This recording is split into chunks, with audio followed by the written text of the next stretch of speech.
교회가 세워지는 과정을 함께 먼저 공부하고 있는데, 바울은 먼저 유대인들이 사는 지역을 찾아가고 그곳에서 유대인을 만나게 되죠. 그러면은 묻는 겁니다. 여기 회당이 어디 있나요? 그럼 여기 새로 이사 오셨습니까? 뭐 서로 이야기를 주고받았다가 이제 주소를 주지 않겠습니까? 여기에 우리 회당이 있습니다. 몇 시에 모입니까? 예, 이번 주일날 11시에 모입니다. 하고 주소를 주면은 그 회당을 찾아가는 거예요. 마치 다른 데에서 달라스로 이사를 왔을 때 먼저 어디를 할까요? H마트를 찾아가죠. 거기 가면 한국 사람 만나니까. 그럼 H마트에 가면 한국 사람 만나면은 이제 그들 가운데 한 사람을 붙들고 여기 교회가 어디 있습니까? 저 교회 다니는데요. 우리 교회 오시죠? 주일날 11시입니다. 주소가 여기 있습니다. 이제 그래서 그 교회를 찾아가는 거예요. 주일날 찾아가는 것처럼 이제 바울이 어느 곳에 가서 장터라든가 유대인을 만나서 이제 회당을 찾아갑니다. 그럼 토요일 날 회당에 찾아갑니다. 그럼 이제 새 신자가 왔으니까 반갑게 다 환영하는 거예요. 맞이하고 또 이제 고향에 대한 소식도 그립고 또 낯선 땅에서 얼마나 그 동족 그립겠습니까? 반가운 사람이 새 교인이 왔으니까 온 교인들이 이제 환영을 하는 겁니다. 근데 이 회당에서는 교회에서 목사님이 설교하는 것처럼 회당마다 성직자가 있는 게 아니에요. 랍비가 있는 게 아닙니다. 예수님도 그 나사렛의 고향이죠. 있는 회당에 가셨다가 안식일 날 그곳에 뭘 하셨습니까? 그날 예수님이 설교를 하셨어요. 예. 목사님이 있지 않고 그냥 누구나 자연스럽게 오늘은 내가 지난주에 받은 말씀 은혜를 함께 나누겠습니다. 뭐 묵상한 것을 함께 나누겠습니다. 그럼 누구나 원하면은 그냥 나와서 자연스럽게 설교할 수가 있어요. 그런 기회가 주어지는 거죠. 오늘 우리 교회에 사러 오셨는데 바울을 소개하면은 뭐 한 말씀 하실 게 있습니까? 그럼 나와서 이야기를 하는 거예요. 근데 바울이 뭐 성경에 대한 성경은 전문가잖아요. 구약을 얼마나 잘합니까? 뭐 최고의 랍비 중에 랍비라고 할 수 있는 사람이 아닙니까? 그 설교를 들으니까 너무 성경을 잘하는 거예요. 그런 설교를 들어본 적이 없는 거예요. 안 그렇겠습니까? 뭐 저기 빌립보, 뭐 어디 뭐 데살로니가 또 오늘 비시대 안디옥 뭐 이런 데 사는 사람들이 성경 들을 기회도 별로 없었겠고 뭐 랍비가 뭐 거기까지 찾아와서 설교하고 부흥회하고 뭐 그럴 일이 없으니까는 오랜만에 정말 그 유창하게 설교하는 성경을 풀어내는 것을 듣고는 너무 은혜가 되니까는 다 박수치고 뜨겁게 환영하고 그다음에 이제 예배 끝난 다음에 뭐라고 이야기하겠습니까? 다음 주에 한 번 더 설교해 주시죠. 그럼 오늘 이번 주에는 이제 구약에 대한 이야기를 했습니다. 처음부터 복음이나 예수에 대한 이야기 할 수가 없는 거죠. 구약에 대한 이야기를 풀어줬고 그러니까 반응이 좋고 또 한번 청함을 받습니다. 그럼 다음 주에 또 한 번 와서 설교를 하는 거예요. 조금 설교에 이제 뭐가 들어가겠습니까? 그들이 처음 듣는 이야기가 들어가겠죠. 예루살렘에서 있었던 이야기가 들어갈 겁니다. 예수의 이야기, 예수가 전한 복음이라든가 또 그가 십자가에 달려 돌아가셨다가 다시 부활한 그런 이야기, 그런 소식을 전해주는 거예요. 그럼 이거 무슨 이야기지? 처음 듣는 이야기인데 그게 무슨 이야기일까? 여기서 어떤 사람은 저 이단 아니야? 어떤 사람일까? 경계를 하기도 하고 어떤 사람은 너무 궁금하고 또 한번 들어보고 싶고 여기서 반응이 달라지는 거예요. 첫 번째 성경 이야기를 들었을 때는 다 은혜 받아서 좋아서 다음 주에 한 번 더 해달라고 청했는데 두 번째 설교할 때는 조금 반응이 달라지는 거예요. 그래서 다음 주에 어쨌든 한 번 더 들어봅시다 하고 이제 세 번째 주 정도에 설교를 하면은 거기서 이제 반응이 많이 달라지게 되는 거죠. 바울의 이야기에 은혜 받는 사람이 있는가 하면은 저 사람이 이단이야. 그때부터 이제 바울을 적대시하고 경계하고 바울에게 이렇게 이야기하는 겁니다. 당신 다음 주부터는 우리 회당에 나오지 마십시오. 무슨 이야기나 우리 바울 계속 우리 교회에 와서 설교하면 안 되겠냐. 그러면 이제 교인들끼리 서로 싸우는 거예요. 그러면 이제 극렬한 아주 유대인들이 바울이 분명히 이단인 것이 확실하니까 그들의 판단해서 볼 때는 그러니까 그들에게 박해를 해서 쫓아내는 겁니다. 그때 그 교회에 해당했던 사람들이 따라 나가는 거예요. 그래서 그들만 모아놓고 또 설교하고 성경 가르치고 해서 그들을 통해서 교회가 세워지는 거예요. 근데 그러면 이제 교회가 하나를 쓰는데 사라져 나가서 이쪽에서 모이니까는 이쪽 교회에서는 회당에서는 바울을 더 극렬하게 박해하고 뭐 모함을 하고 막 하고 또 뭐 심지어는 뭐 죽이려고까지 하고 돌로 치려고 하기까지 하고 그러면 더 이상 그것에 있지 못하니까 바울이 또 피신을 해가는 거예요. 유대인들의 박해를 하니까는 박해를 피해서 할 수 없이 다른 걸 피해가서 또 그곳에 가서 회당이 어딨냐 회당에 가서 또 설교하고 또 그러면 또 똑같은 일이 일어나는 거예요. 또 은혜 받는 사람이 있는가 하면은 궁금해서 또 한번 들어보자. 몇 번 듣다 보니까는 안 되겠는 거예요. 분명히 이단인 거예요. 그럼 내가 쫓게 되고 사람들 떨어져 나가고 그럼 이제 그쪽 교회를 핍박하고 바울 또 박해를 받고 그럼 또 피신하고 바울은 항상 이런 식으로 사람들을 만나고 설교하고 그다음에 교회를 세우고 이런 식으로 이제 교회가 세워지는 그런 과정 있다고 하는 것을 우리 BCD 안디옥 교회 샘플을 통해서 알 수가 있습니다. 그러니까 바울은 항상 이렇게 뭐 거의 쫓겨나요. 할 수 없이 다른 곳으로 가서 또 복음을 전하게 됩니다. 어느 곳에 가든지 바울을 핍박하는 사람이 있고 그 당시의 기준에서 볼 때는 바울은 분명히 이제 이단이었으니까는 그 유대인들이 가만히 있지 않겠죠. 그러나 또 바울을 따르는 사람들은 몇 명이 있으면 그들을 또 가정에서 모이게 하고 이런 식으로 교회가 세워지게 된 겁니다.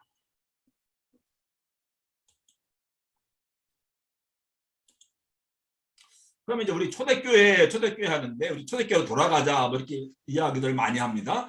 초대교회의 정신을 되찾아야 된다, 회복해야 된다, 초대교회 그 믿음을 회복해야 된다 이런 이야기들 많이 하고 어떤 교회 아이디어란 본래의 모습 이 초대교회였을 거라 생각하는데 초대교회가 이제 사실은 어떤 교회였을까요?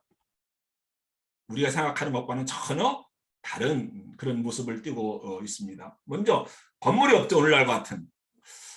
오늘날 교회라고 할 때 뭘 먼저 교회가 이루어지기 위해서 뭐가 있어야 될까요? 건물도 있어야 되겠고 그렇죠? 목사도 있어야 되겠고 또 교인도 있어야 되겠고 뭐 이런 몇 가지. 글쎄 건물이 없으면 참 어렵죠. 또 목사가 건물이 있는데 교회는 있는데 목사가 없다? 그런 교회도 거의 없을 거예요. 근데 또 교인도 얼마 안 되고 초대교회는 건물이 없었어요. 어디서 모였을까요? 몇 명이니까 교회 건물 하나 교회 세우는 게 쉬운 건가요? 지나가면서 수많은 교회들을 보지만은 우린 다 그냥 무심하게 지나치지만은 그 교회 하나 세우기 위해서 얼마나 많은 희생과 땀과 눈물과 기도 헌신이 들어가는지 모르잖아요. 이건 교회를 세워본 사람만이 개척해본 사람만이 또 교회를 이사해본 사람만이 알 수 있는 거예요. 정말 교회 하나 우리 외국 교회 같은 경우 우리 교회 같은 경우는 그냥 미국 교회를 이렇게 이어받았으니까는 우리 그런 것이 별로 없습니다만은 교회 하나 이 개척 교회에서 건물을 세운다. 이게 정말 어려운 일이에요. 정말 어려운 일입니다. 또 건물 세워도 유지하기가 어렵고 anyway 정말 땀과 눈물과 기도와 헌신과 이 모든 것이 들어가 있는 그런 건물인데 건물 세워지기가 그렇게 어려운 거죠. 초대교회는 교인들이 별로 없으니까 그런 건물을 교회라고 하는 건물을 짓기가 어려운 거예요. 지금은 다 웬만하면 교회 건물이 있고 십자가가 있습니다만 그것을 보고 교회다 하지만은 초대교회라고 할 때 뭐 빌립보 교회다 갈라디아 교회다라고 했을 때는 오늘날과 같은 그런 교회의 모습은 없었고 그냥 가정에서 가정교회예요. 뭐 가정교회 하니까 또 실손이 생각이 나긴 하지만 그런 가정교회보다는 가정에서 몇 명이 모이는 그런 교회들이었습니다. 성에 나오는 교회들이. 교회 예배만을 위해서 세워진 교회가 없었다고 하는 거야. 그리고 웬만한 교인이 모이지 않고 웬만한 역사가 없이는 그런 건물이 세워질 수 있는 그런 교회가 없는 거죠. 무슨 건물이 없었어요. 건물이 없다고 할 때 많은 문제가 생기는 거야. 남의 교회, 미국 교회에 이렇게 들어가서 사는 전세 들어 사는 교회하고 조그만 교회도 있는 교회하고 이거는 천지 차이입니다. 내 교회가 있는 것하고 남의 교회에 빌려서 거기서 우리 교회에 모이는 것하고는 정말로 이건 천지 차이인데 건물이 없었다. 교회가 없었다고 하는 겁니다. 그렇게 시작한 거예요. 이거 시작이니까는 또 하나는 교회가 딱 건물 있고 그럼 또 누가 있어야 되는 거야? 그 교회에 교인들이 있고 교회가 있으면 누가 있어야 되는 거야? 목사가 있어야 되는데 초대교회는 뭐 목사가 없죠. 목사가 없습니다. 지금 바울이 교회 세울 때 이야기니까 뭐 신학교가 있는 것도 아니고 예수 믿는 사람이 있는 것도 아니고 그냥 바울이 가면서 다니면서 계속 교회를 세우는데 그 교인들은 그러니까는 생판 초신자인 거예요. 정말 새신자인 거예요. 예수의 일자도 모르는 사람들인 거예요. 근데 그들이 모여 있는 거예요. 그럼 정말 그들에게 가장 필요한 것이 양육시켜주고 그들을 케어하고 그들의 믿음을 심어주고 이렇게 할 수 있는 영적인 리더 목사가 있어야 되는데 정말 필요한 것이 그런 목회자 목사인데 근데 목사가 없는 거예요. 바울이 혼자니까. 또는 뭐 바울과 실라, 뭐 디모데 몇 명밖에 없는 거예요. 근데 지금 뭐 해야 될 일은 많고 교회는 없고 사람들에게 복음을 전해야 되고 바울이 뭐 어떤 한 교회 저처럼 한 교회에 있으면서 그 교인들 뭐 세례 주고 뭐 이렇게 뭐 집사 주고 장로 주고 한 교회에 있을 수가 없잖아요. 응? 바울은 자기 살아생전에 예수님 오실 거라고 믿었으니까는 마음이 급한 거예요. 한 곳에 머물러 수 없는 거예요. 그러니까 계속 옮겨다녀요. 교회만 세워놓고 그럼 그들이 믿음도 없고 그런 사람들인데 건물도 없고 또 그런데 영적인 리더도 없고 얼마나 그 힘들게 신앙생활을 했을까요? 그 사람들이 믿음의 뿌리를 내리는데 이게 결코 쉬운 것이 아니에요. 교회가 있고 목사가 있다고 하는 것이 교인들에게 얼마나 큰 축복인지 모릅니다. 뭐 빌립보 교회, 뭐 데살로니가 교회, 에베소 교회 이런 교회 건물 없어요. 목사 없어요. 가끔 이제 필요할 때마다 뭐 디모데 보내기도 하고 지도를 보내기도 하고 하지만은 뭐 그렇게 그런 것을 누릴 수 있는 목회자를 이렇게 청빙해서 양육받을 수 있는 그런 교회는 거의 없었다고 하는 겁니다. 근데 바울의 동역자들은 바울이 가지 못하니까 이제 문제가 있을 때 심각할 때 그 교회로 좀 잠깐 보내기는 하지만은 아무튼 목사가 있는 교회가 없었다고 하는 거예요. 우리가 알고 있는 성에 나오는 그런 교회들은. 그러니까 건물도 없지 목사도 없지 또 교인들도 생편 초신 뭐 그냥 목사가 없더라도 그 교회에 장로가 있고 권사가 있고 또는 오래된 신앙 뿌리 깊은 집사라도 있으면 그 사람들이 이제 나머지 사람들을 케어하고 전도하고 하면 되는 거 아니겠습니까? 근데 이 사람들은 처음 교회 나오는 사람들인데 야 그들만 이렇게 당신들이 여기서 모여서 뭐 바울이 그들에게 얼마나 또 복음을 전했고 얼마나 성령을 가르칠 수 있었겠습니까? 바울도 급하니까는 자꾸 옮겨가야 되니까 그걸 떠나야 되니까는 복음에 대해서 처음에 들을 기회도 없었고 매주마다 뭐 우리처럼 모여서 예배드리고 설교 듣고 성경 공부하고 그런 거는 꿈도 못 꾸는 그런 사람들이 바로 초대교회 교인들이었다고 하는 거예요. 목사가 없었다. 또는 네 번째는 뭡니까? 그러면 이제 목사가 없고 그러면 성경이라도 있으면은 성경 가지고 그냥 계속 성경 읽고 또 은혜 나누고 뭐 근데 성경도 그 당시에는 2000년 전이니까 성경도 가지고 있는 사람이 극히 드문 거예요. 뭐 회당에 가야 겨우 일주일에 한 번 회당에 가야 성경에 나오는 이야기를 성경을 읽어주면 그것을 듣고 성경은 원래 읽는 성경이 아닙니다. 다 성경은 듣는 거예요. 말로 성경을 읽어주면 듣는 거. 바울도 내가 보낸 편지를 읽어서 들려주라고 이야기해요. 왜요? 성경을 글자를 읽을 수 있는 사람이 없잖아요.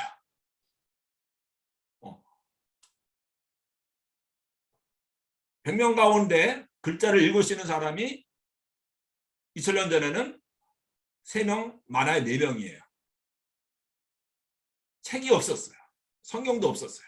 성경 하나 이거 엄청 어마어마한 그 비용이 들어가는 거예요. 다 일일이 피사를 해야 되고 그러면 성경을 66권을 그때는 이제 신약이 없었으니까는 구약만 가지고 있다. 그러면 성경을 쌓아놔야 되는 방이 따로 하나가 있어야 될 거예요.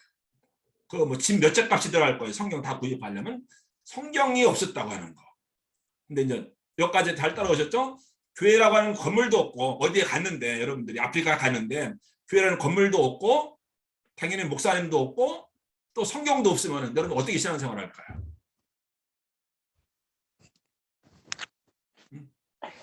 그런 상황인 거예요. 아니, 교회도 없고 목사도 없다고 할지 성경이라도 있으면 성경 하나 가지고서 우리는 그래도 예배드리고 성경 말씀 읽고 신앙을 유지할 수 있을 텐데 성경도 없었다고 하는 이야기입니다. 또 하나는 그들에게 성경이 있다고 할지라도 회당에 가면 성경이 있긴 하죠. 근데 뭐 성경을 다 가지고 있었던 것도 아니고 그때는 가지고 있어도 신약은 없어요. 그렇죠. 구약밖에 없어요. 신약은 나중에 300년경에 가서 이제 27권이 딱 이거 신약이다 이렇게 정해졌지. 뭐 바울이 복음 전할 때 신약 가지고 가서 뭐 신약을 나눠주고 여러분들 내가 떠나더라도 이 신약 성서를 잘 읽으시기 바랍니다. 여기에 다 예수님의 복음이 나타날 수 있습니다. 바울에게도 신약 성경이 없었잖아요. 바울이 쓴 편지들이 나중에 신약 성경이 되었죠. 물론 바울도 그 편지를 보낼 때 그것이 성경이 되리라고는 상상도 하지 못했었겠지만은 성경도 없었고 성경이 있다고 할지라도 신약이 없었어요. 잠깐 지나가는 바울에게서 복음 들은 게 전부인 거예요. 응? 그다음에 뭐 몇 명 모이지도 않는 거예요. 뭐 지금은 이제 뭐 몇십만 명 모이는 교회도 있고 뭐 10,000명 모이는 교회도 있고 뭐 10명 모이는 교회도 있지만은 뭐 유명한 교회들 뭐 빌립보 교회 바울이 얼마나 극구 칭찬을 했습니까? 글쎄요. 성경에 그 신약에 나오는 교회 초대교회 중에서 제일 큰 교회가 어떤 교회였죠? 그래도 교회다운 교회. 물론 예루살렘 교회는 빼놓고 예루살렘 교회는 이제 베드로 비롯해서 사도들이 있었고 거기는 그래도 뭐 꽤 뭐 몇천 명 모였겠죠. 물론 그렇다고 해서 뭐 교회가 있었던 것은 아니고 성전에 모여서 안식일 날 또 예배를 드렸겠죠. 뭐 로마 교회가 제일 큰 교회였겠죠. 제일 먼저 세워지기도 했고 이방인 교회 모교회라고 할 수 있는데 안디옥 교회 빼놓고는 근데 이제 그 학자들 성경학자들 이야기로는 그 제일 큰 로마 교회도 100명이 안 됐어요. 100명도 안 됐어요. 뭐 빌립보 교회에 30명 모였으면 많이 모였을 거예요. 그 유명한 교회들이 건물도 없고 목사님도 없고 교인도 그냥 몇십 명인 거예요. 이해되십니까? 오늘날 교회는 건물도 의리의리하고 목사님들은 얼마나 많이 있습니까? 얼마나 교인들 잘 케어줍니까? 성경 또 많이 모이니까는 헌금도 많이 하게 되고 그러니까 또 힘 있고 또 부럽는데 많이 움직일 수 있고 막 교회가 활발하게 막 돌아가요. 그런 교회를 찾아갈까요? 아니면은 건물도 초라하고 목사님도 좀 그렇고 교인도 뭐 할머니들 몇 명 모이고 뭐 그런 교회 뭐 설교도 잘 뭐 그냥 그렇고 그런 교회를 찾아갈까요? 숫자가 작았다고 하는 거예요. 몇십 명 정도 교회인 거예요. 초대교회가. 초대교회로 돌아가자 우리 많이 이야기하는데 초대교회는 아주 그냥 은혜만 넘치고 이제부터 우리가 볼 텐데 초대교회에 왜 바울이 편지를 보냈습니까? 오늘 갈라디아에서도 나오더라고요. 너희가 서로 물고 뜯으면 서로 망하리라. 피차 망하리라. 물고 뜯고 이거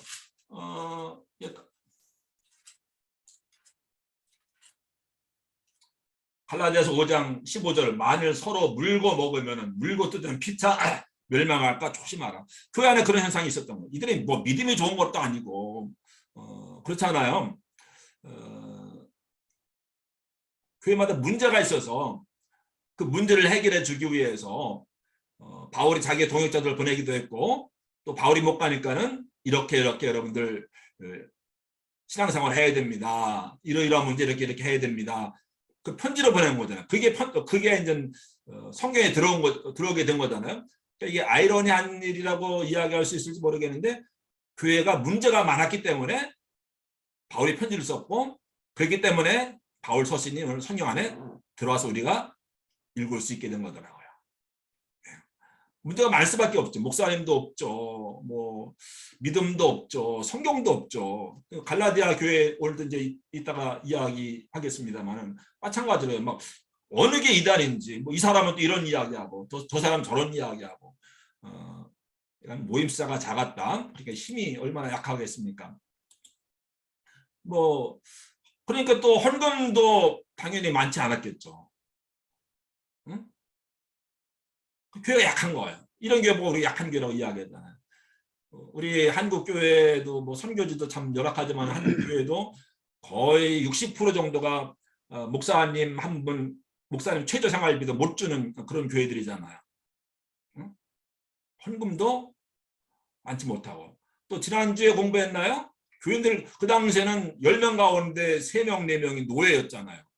그 사람들의 교회 안에 프로테지로 볼 때 그렇고 뭐 많이 있었을 것이고, 또 그 당시에 거의 90% 이상이 평민들은 다 내일 먹을 걱정, 음식 때문에, 양식 때문에 걱정해야 되는, 다 정말로 살아가기 아주 힘든 빡빡한 그런 사람들이니까, 뭐 그런 사람들인데 뭐 믿음이 있는 것도 아니고, 그러니까 헌금도 정말 어려웠을 거야. 그런 가운데서 빌립보 교인들이 이제 우리 바울 목사님이 지금 이렇게 감옥에 갇혀 있는데 얼마나 어렵겠습니까? 우리가 십시일반 헌금해서 보내줍시다 해서 보내준 것에 대해서 너무나 바울이 감격해서, 그래서 보낸 편지가, 여러분들 땡큐 카드 보낸 것이 빌립보서잖아요.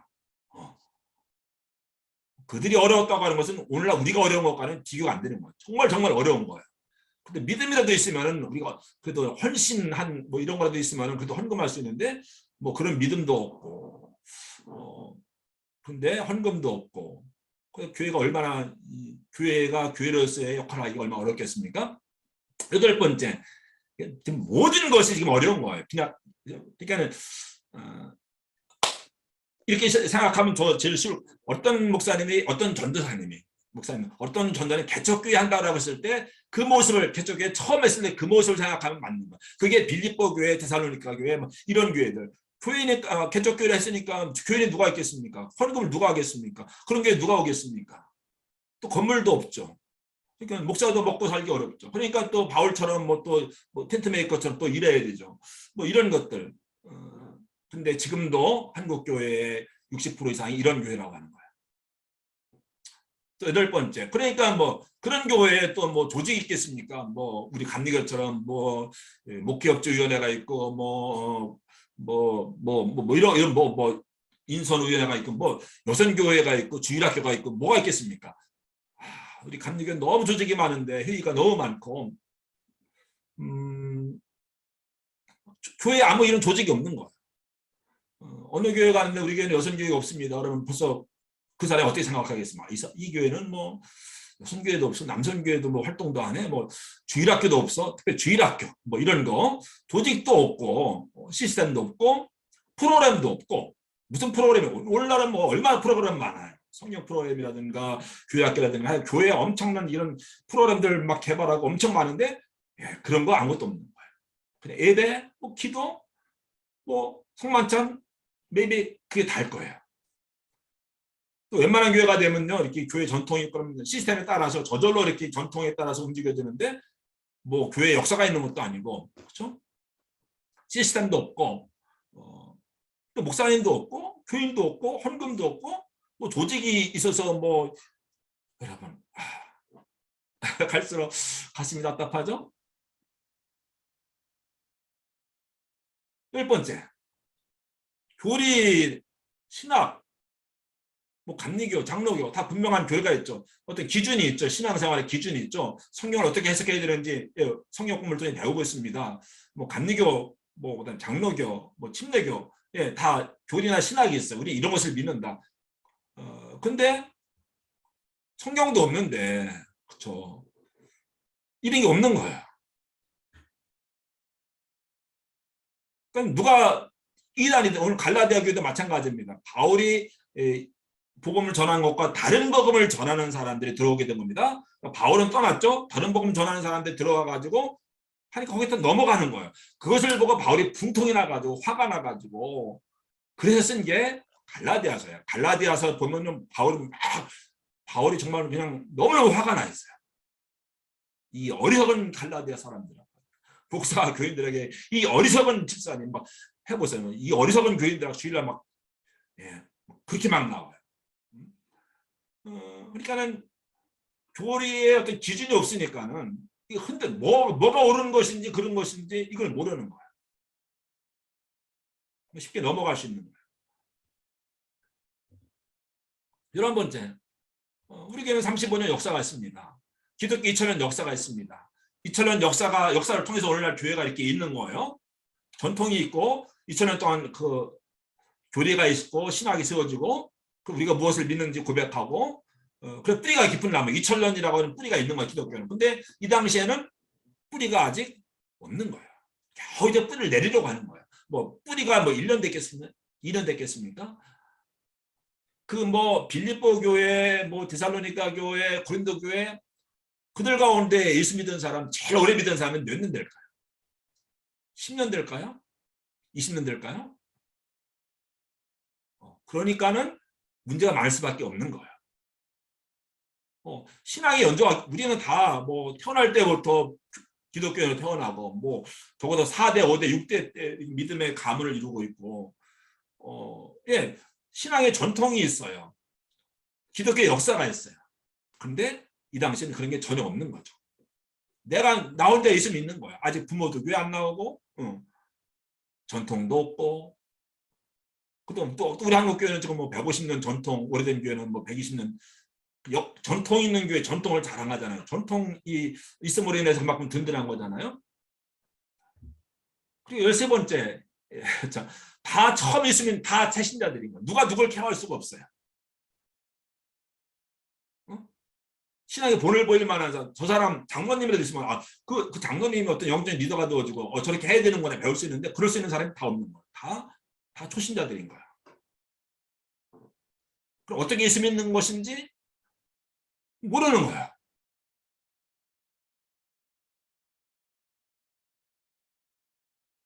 그리고 마지막 16번째, 15번째입니까? 그런데다가 이제 교회가 막 그렇게 막 연약하고 막 바람만 불어도 이게 막 그런데 막 흔들리고 그러는데 거기에 이제 로마라고 하는 제국에 의해서 엄청난 핍박과 박해가 가해지잖아요. 그냥 초록불인데 교회가 지금까지는 아직까지 초록불인데 거기에 저 바람이 태풍이 불어오는 거예요. 그럼 금방 꺼지고 마는 거잖아요. 이렇게 시작된 교회예요. 성경에 나오는 교회들이 다 이런 교회예요. 이 교회들이 다 이런 교회들이에요.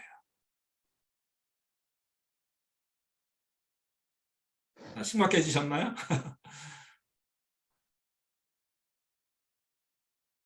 우리 지금 어떤 가운데 신앙생활을 하는 걸 보자고요. 건물도 있고 교회도 있고 목사님도 있고 성경도 있고 또 모이기도 하고 또 교회 역사도 있고 교리도 있고 그나마 뭐 비낙하는 조직도 있는 것이고 또 프로그램도 있고 또 나도 4대 5대째 예수 믿고 저렇게 예수 믿는구나 보여주는 사람도 있고 뭐 우리에게 무슨 박해가 가해집니까? 무슨 핍박이 가해집니까? 그런데도 우리는 어떻습니까? 초대교회 교인들은 이런 가운데에서 믿음을 지키고 이런 사람들의 순교자가 되고 이런 사람들이 전도해서 또 교회가 한 명 한 명 교인이 불어나게 되고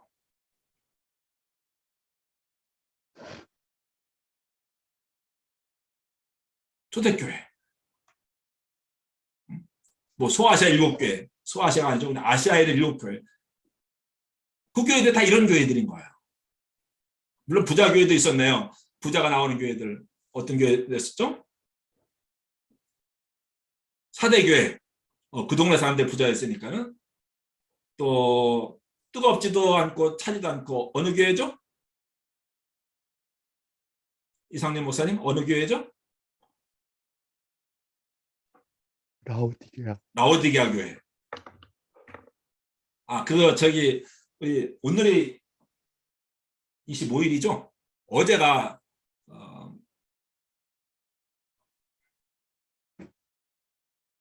무슨 날이었죠? 한경재 집사님 어제가 1738년 5월 24일 누가 뭐 한 날이죠? wesley 목사님. 한경재 집사님 제 설교 안 들으셨구나 주일날. 예. 우리 감리교회 장차 존 웨슬리 목사님이 태어난 날이 아니고 회심한 날이에요. 회심한 날. 회심한 날. 근데 이상하게 내 마음이 뭐라 그랬어요? 뜨거워졌다 그랬어요. 영어로는 뭐죠? I felt my heart strangely warmed. 이상하게 내 마음이 따뜻해짐을 느꼈다. 근데 우리 한국 사람들은 그 정도 가지고 안 돼. 뭐 해야 돼요? 불받아야 돼. 뜨거워야 돼. 이상하게 내 마음이 뜨거워졌다라고 이렇게 번역을 하고 있지 않습니까? 그래서 cold, hot 그거 다 아니었었죠. anyway, 이 초대교회 교인들은 이런 가운데서 믿음을 지켰다고 하는 거예요. 건물도 없는데, 목사님도 없는데, 성경도 없는데, 교인들도 없는데, 조직도 없는데, 헌금도 안 하는데, 프로그램도 없는데, 전통도 없는데, 거기다가 또 길 밖에까지 가야지. 그래도 믿음을 지키고 이렇게 시작된 교회가 2000년 후에 오늘날 우리 교회라고 하는 겁니다. 정말 기적이죠. 이런 교회가 살아남았다고 하는 것이. 근데 오늘날 교회랑 이런 게 다 있어요. 그렇죠? 초대교회는 아무것도 없었어요. 근데 지금 여기 그들이 없었던 거 지금 다 있어요. 근데 교회에 왜 이렇게 문제가 많을까요? 초대교회에 문제가 많다고 이야기했습니다. 문제가 많을 수밖에 없는 이유를 여러분들이 좀 설명한 겁니다. 초대교회 교인들도 뭐 이렇게 신앙생활 했네. 뭐 우리 교회 오늘날 문제 있는 거 당연한 거네. 아니라고 하는 거예요. 우리가 어느 교회를 방문하든지 간에 그 교회가 어떤 교회였었는가 이런 교회였다고 하는 것을 염두에 두고서 그 교회를 방문을 해야 됩니다. 모든 초대교회에 해당되는 그런 이야기들입니다.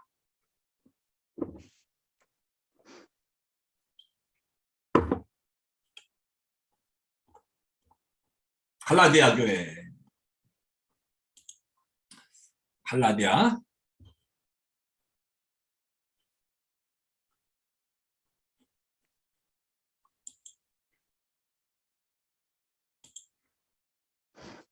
갈라디아가 여기 이렇게 중간에 이렇게 있네요. 이거 어느 나라죠 지금의? 터키.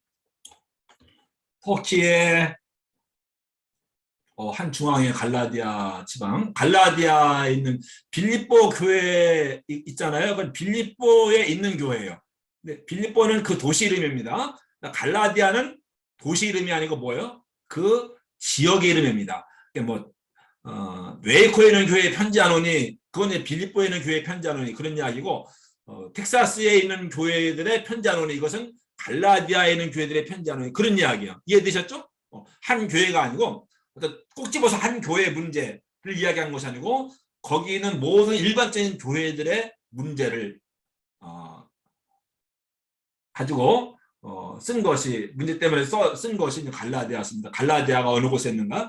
아마 가장 먼저 바울이 복음 전한 곳이기도 하고 바울이 쓴 편지들 가운데서는 물론 반론의 여지가 있기도 하겠지만 가장 먼저 쓰여진 성경 가운데 하나가 갈라디아서입니다. 갈라디아서. 성경은 신약 성경은 특별히 구약은 어느 정도 이렇게 역사적으로 이렇게 순서가 되어 있어요. 근데 신약은 역사적으로 이렇게 편집되어 있지 않습니다. 역사와는 관계없어요. 이렇게 주제별로 이게 뭐냐, 이게 복음서냐, 이게 서신이냐, 뭐 그런 식으로 이렇게 구분되어 있지. 뭐 로마서가 가장 먼저 쓰여지고 그다음에 뭐 고린도 전서가 쓰여지고 이런 순서가 아닙니다. 갈라디아 어디에? 터키의 가운데. 길리기아 다소 여기죠. 바울의 고향이 여기잖아요. 근데 안디옥에서 이제 1차 전도 여행 때 이렇게 전도 여행을 가게 돼요. 이것이 이제 1차 전도 여행 때 바울이 갔던 곳인데 물론 이제 자기 동네니까 그러니까 이 지역 자기 동네 주변을 잘 알고 있었겠죠. 또 바울이 길리기아 다소에 내려가서 13년 이상 동안 있었으니까는 그러면서 그냥 뭐 유배 아닌 유배 생활하면서 뭐 집에만 있었겠습니까? 부지런히 복음을 전했을 거예요. 그런 것도 있고 또 1차 전도 여행 때 갈라디아 지방 길리기아와 갑바도기아 갈라디아 지방에 가서 복음을 전했고 그래서 갈라디아 최초의 어쩌면 최초의 교회들이 있던 곳이 갈라디아 교회였겠죠. 여기에 있는 교회에 편지를 한 겁니다. 계속 반복을 해야 되는데 여기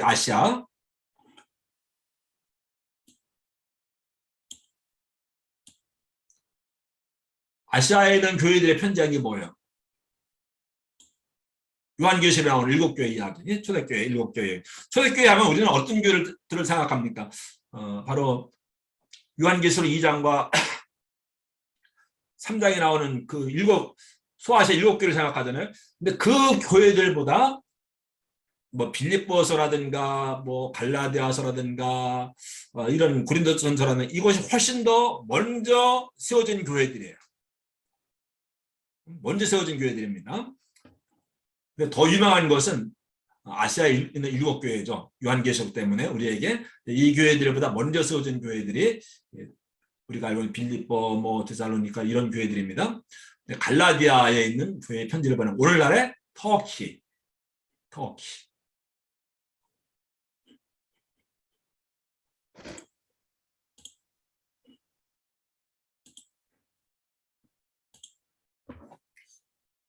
갈라디아 이제 그 성경을 좀 펼쳐야 될 텐데 성경을 다 보시기 바랍니다.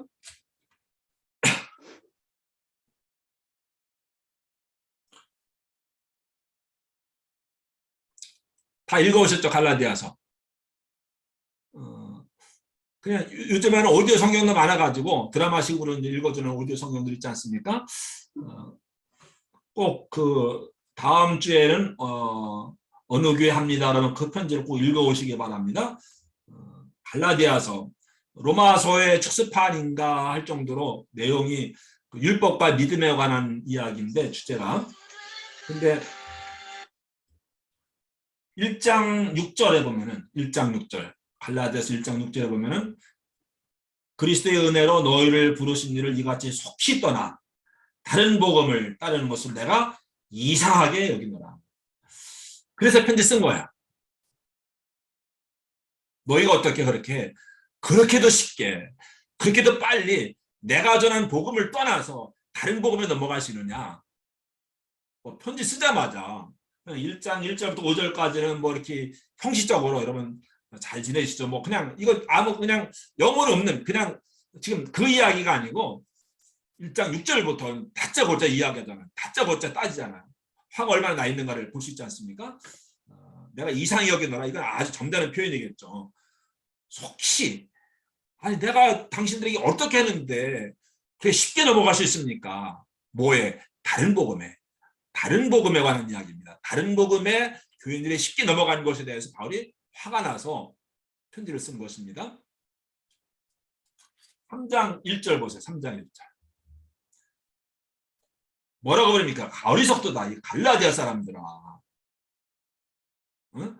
예수께서 십자가에 못 박히신 것이 너희 눈앞에 밝히 보이거늘 누가 너희를 꾀더냐. 여기 넘어간 겁니다. 이 어리석은 자들아. 이게 절대로 목사가 교인들에게 누구에게 어리석다고 이야기하면 큰일 나죠. 이 어리석은 갈라디아 교인들아. 그렇게 꾀인다고 그렇게 넘어갈 수 있느냐. 어리석은 자들아. 이게 당신이 여기 어리석습니까? 어리석은 교인들아. 막 그렇게 이야기하나요? 3절에도 보니까 너희가 이같이 어리석으냐. 심지어는 뭐라고 이야기하면 성령으로 시작하였다가 이제는 육체로 마치라느냐. 이것도 목사가 못할 소리죠. 교인에게.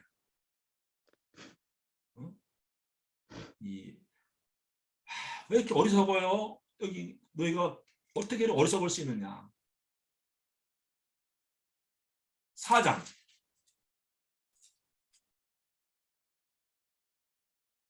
어떤 사람들이었었는데 14절 15절 보면 바울과 갈라디아 교인들 이게 뭐 그 교회에서 바울이 뭐 10년 20년 제가 전했던 교회에서 23년 있었는데 뭐 그런 관계라면 이렇게 이야기할 수 있어요. 뭐 한 교회에서 목사님이 10년 20년 했으면 교인들이 목사님을 어떻게 뭐 여기 4장 14절 15절 누가 읽어주시죠?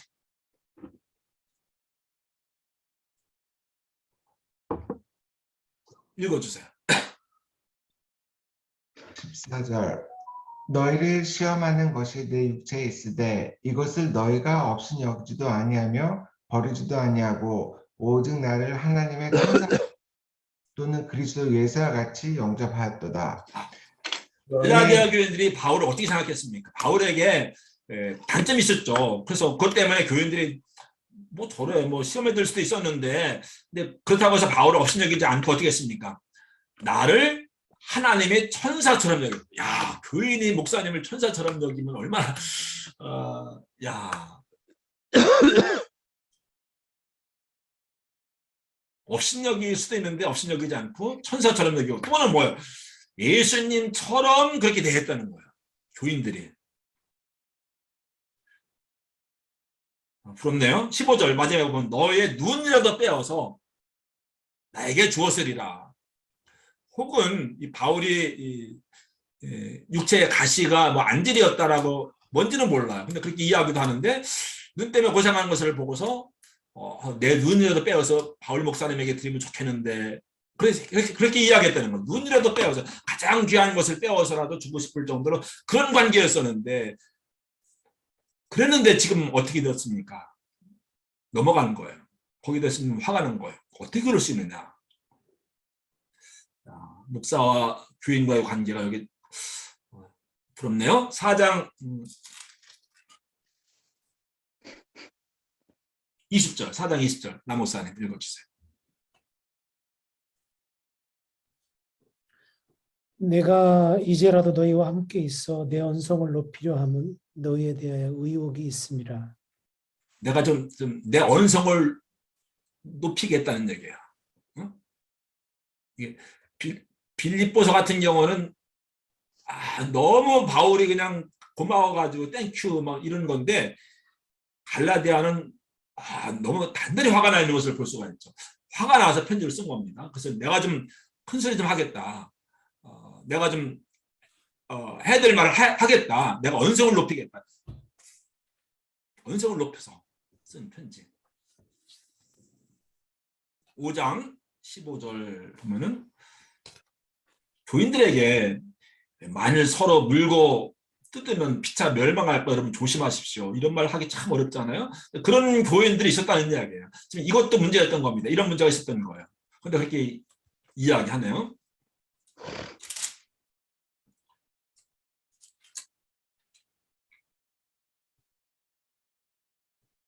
(6장 17절) 이후로는 누구든지 나를 괴롭게 하지 말라. 내가 내 몸에 예수의 흔적을 지니고 있노라. 나를 괴롭게 하지 말라. 내가 누군지 아십니까? 내 몸에 십자가의 흔적이 있습니다. 예수님의 흔적이 있습니다. 나 괴롭히지 마세요. 바울이 지금 어떤 마음으로 편지를 썼는지 느껴지시죠? 그런 편지예요. 우리는 뭐 그냥 믿음으로 구원받는 그런 뭐 구원으로 가는 이야기처럼 생각하는데, 우리 성경을 교리를 읽으려고, 자꾸 교리로 봐요. 아니, 교리 교과서가 아닙니다. 성경은 교리 교과서가 아니고 바울 서신들은 구체적으로 그 교회의 교인들의 문제를 해결해 주기 위해서 쓴 편지입니다. 교회를 세우기 위해서 쓴 편지들입니다. 목회적인 관점에서 목사로서 쓴 겁니다. 신학자나 교리를 세우기 위해서, 신학을 세우기 위해서, 우리가 믿는 것은 이런 겁니다. 신학적인 체계를 정립해 주기 위해서, 가르치기 위해서 쓴 것이 아니고, 교회를 세우기 위해서, 교회가 좀 흔들리고 있으니까 교인들을 붙들어 주기 위해서 쓴 편지들이 바울 서신들입니다. 여기에 많이 나오는 단어들이 있습니다. 갈라디아서 핵심이 무엇일까? 다른 복음이라는 이야기를 계속하고 있어요. 다른 복음. 그리스도의 은혜로 너희를 부르신 일을 이같이 속히 떠나, 아까 이야기했죠. 다른 복음을 따르는 것을 내가 이상하게 여기노라. 내가 이상하게 여기노라. 그러니까 갈라디아 교인들의 문제가 이제 뭔가 확실히 드러났죠. 무슨 문제였어요? 다른 복음을 따라가는 거예요. 바울이 전하는 복음 말고, 한 사람이 들어와서 다른 이야기를 하니까 사람들이 다 거기 넘어가는 거예요. 다른 복음이 뭘까? 그것이 이제 갈라디아서에 나오는 거죠. 그 다음에 다른 복음은 없나니 다만 어떤 사람들이 너희를 교란하여 그리스도의 복음을 변하게 하라며. 다른 복음의 반대는 뭡니까? 그리스도의 복음이에요. 바울이 전한 그리스도의 복음을 떠나서 그것과는 다른 다른 복음을 전하는 사람들이 그 교회에 들어온 거예요. 근데 그 복음에 그 소식을 듣고 넘어가는 거예요. 그러니까 바울이 뭐라고 이야기합니까? 그러나 우리나 혹은 하늘로부터 온 천사라도 우리가 너희에게 전하는 복음, 바울과 바울의 일행이 갈라디아 교인들에게 전하는 복음이 있죠. 그것 말고 그 복음 외에 뭐를 다른 복음을 전하면 뭐예요? 저주를 받을지어다. 뭐 저주를 하네요. 다른 복음을 전하는 사람들을 저주를 하고 있습니다. 천사가 와서 그 복음을 전했다고 할지라도 그 천사도 저주를 받을 것이다. 천사라도 그런 복음 전하면은, 다른 복음 전하면은, 우리가 전한 복음, 예수의 복음 그 말고 다른 복음을 전하면 천사라고 할지라도 저주를 받게 될 것이다. 저주를 하네요. 또 우리가 전에 말하였거니와 내가 지금 다시 말하노니 만일 누구든지 너희가 받은 것 외에는, 누구를 통해서? 바울을 통해서 무슨 복음 받았습니까? 예수 그리스도의 복음을 받은 것 외에 다른 복음을 전하면 저주를 받을지어다. 저주하는 이야기. 여간에 저주 안 하잖아요. 바울이 근데 다른 복음을 전하는 사람들이 들어온 거예요. 근데 바울도 없고, 근데 교리가 있는 것도 아니고, 이들의 성경을 가지고 있는 것도 아니고, 어떤 신앙의 기준인 것도 아니고, 그러니까 다른 복음을 전하니까 거기에 혹해서 넘어간 겁니다. 다른 복음. 무슨 복음이요? 다른 복음. 오늘날로 말하면 이단인 거예요. 이단. 이단이 들어 흔드는 겁니다. 몰래 들어온 겁니다. 그럼 그 다른 복음이 무엇일까? 다른 복음.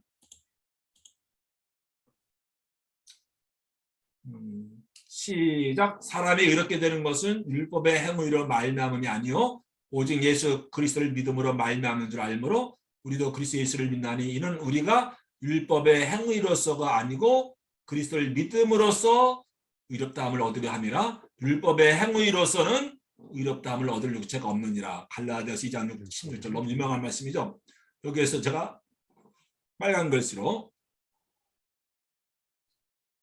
뭐라고 썼어요? 율법의 행위. 율법이 아닙니다.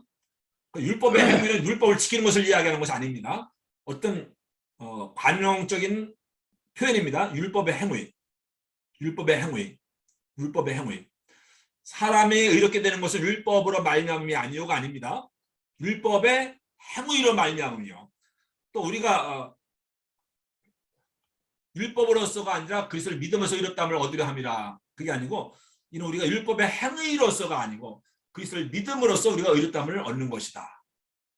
그러면서 율법으로는 의롭다함을 얻을 자가 없느니라가 아니고 율법의 행위로서는 계속 반복되어져. 율법의 행위, 율법의 행위, 율법의 행위. 율법의 행위가 뭘까?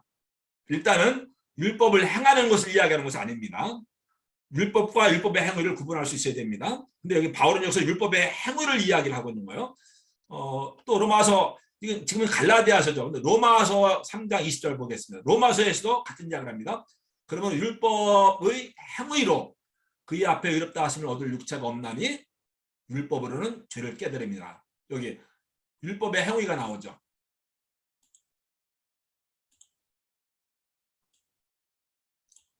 그 다음에 율법이 따로 나옵니다.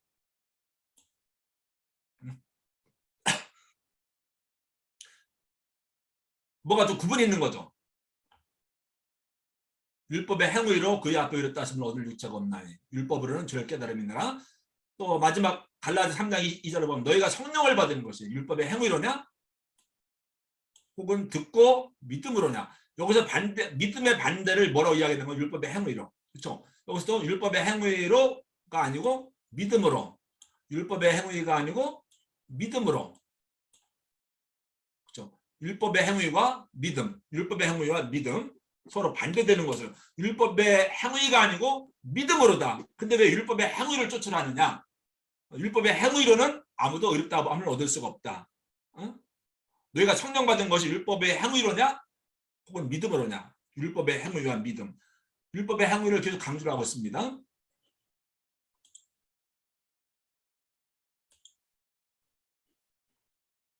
여기 다른 복음을 이야기했죠.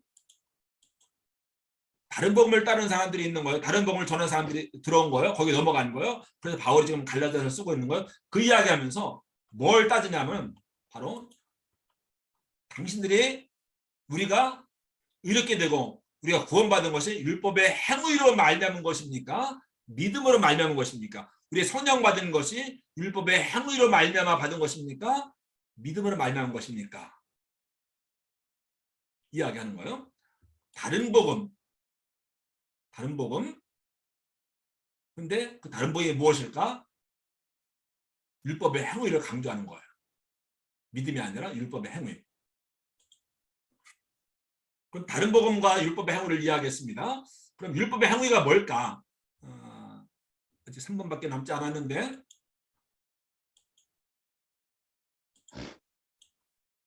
오늘 몇 가지만 하겠습니다. 그러면은 일단 갈라디아서는 바울이 상당히 좀 화가 나 있다. 갈라디아 교인들은 지금 바울이 전한 그리스도의 복음이 아니라 다른 복음을 듣고 있다. 교회 안에 다른 복음을 전하는 사람이 들어온 거예요. 거기 넘어가 있는 거예요. 그 사람들이 묻는 거예요. 그래서 다른 복음을 지금 듣고 거기에 빠지는 사람들에게 당신들이 구원받은 것이 믿음으로 말미암은 것입니까? 율법의 행위로 말미암은 것입니까? 우리가 의롭다고 된 것이 믿음으로 말미암은 것입니까? 율법의 행위로 말미암은 것입니까? 우리가 성령 받은 것이 믿음으로 말미암은 것입니까? 율법의 행위로 말미암은 것입니까? 그러면서 다음 시간에 볼 텐데 할례를 계속 이야기해요. 할례에 대해서 계속 이야기합니다. 할례에 대해서 보세요. 얼마나 많이 이야기합니까?